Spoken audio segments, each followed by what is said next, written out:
প্রিয় পাটগ্রাম এলাকাবাসী, আপনারা জানেন দীর্ঘ 5 দিন ধরে আমরা রেলপথ অবরোধ করে রেখেছি।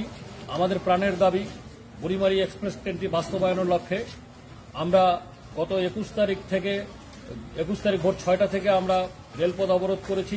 দুপুর 2টা থেকে সড়কপথ অবরোধ করেছিলাম জনগণের ভোগান্তি যেন না হয়, যে কারণে আমরা সড়কপথটা রাত 8টার দিকে আমরা তুলে নেই।